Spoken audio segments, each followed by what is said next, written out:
Hiya, HonestDiscussioner here. How's it going? This video is titled Up and Geerup, because for one, I saw the new Pixar movie Up, which I'm going to be discussing without spoilers, at least I think.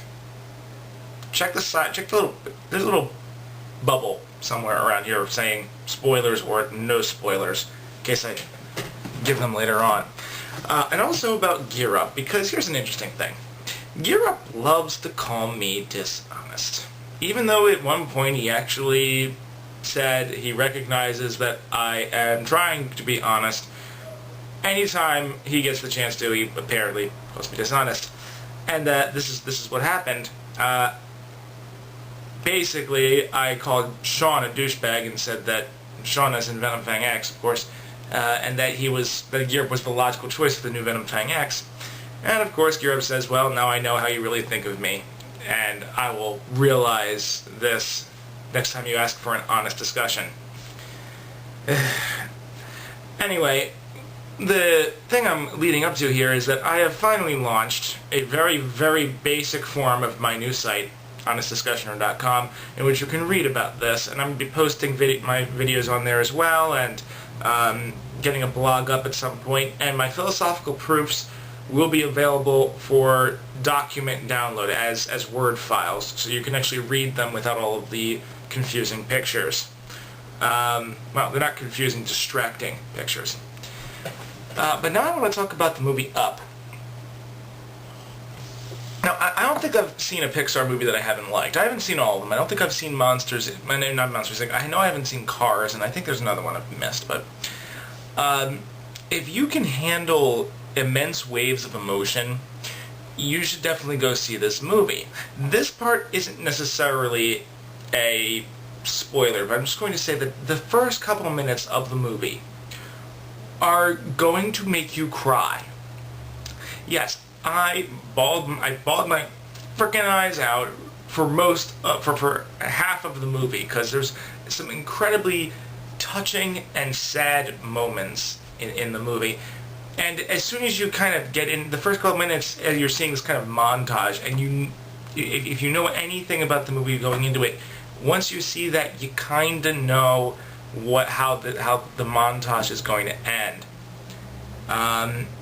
So I was in the theater with 6 people, including myself, and damn.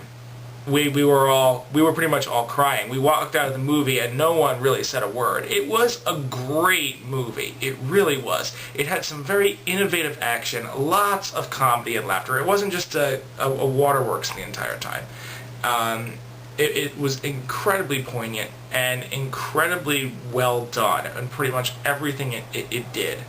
All of the characters were pretty much very, very memorable, and the surprises that were in there, they just kept coming, and nothing really went the way I thought it was going to. Even once I get into a movie, you usually can think, oh well, okay, this is going to happen, this is going to happen. Besides the end of the montage, which was pretty much obvious, there's a lot of surprises thrown your way. I did not know the movie was gonna do the things it did, and it usually was very enjoyable and quite hilarious.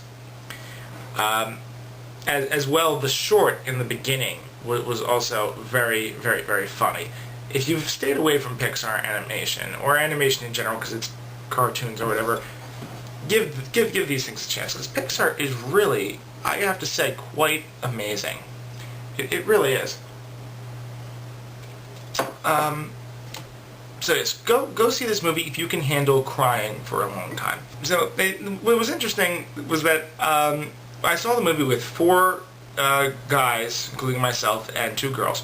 And the guys kind of went to the convenience store for some snacks afterwards, and we watched one of the guys play the new Chronicles of Riddick game, which was very funny to listen to. Good game from what I can tell, but Vin Diesel as a voice actor is not exactly entertaining. The action was.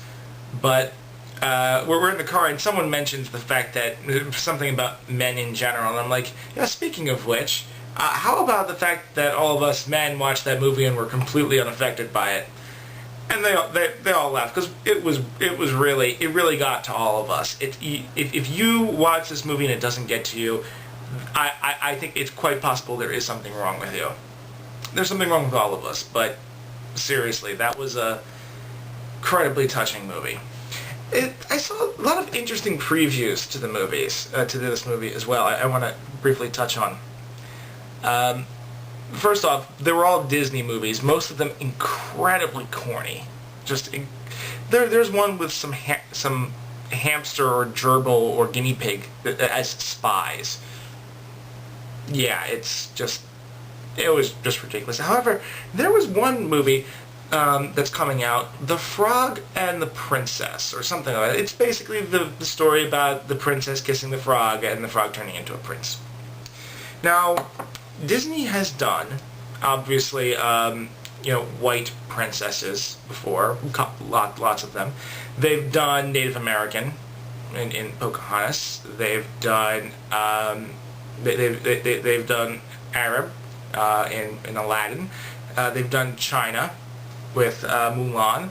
There's probably one or two I'm missing as well. They've yet to do a black princess. Now here's the thing: the princess in this movie is in fact black. So no, I obviously don't have a problem with that. Here's the interesting thing, though. She spends most of the movie as a frog.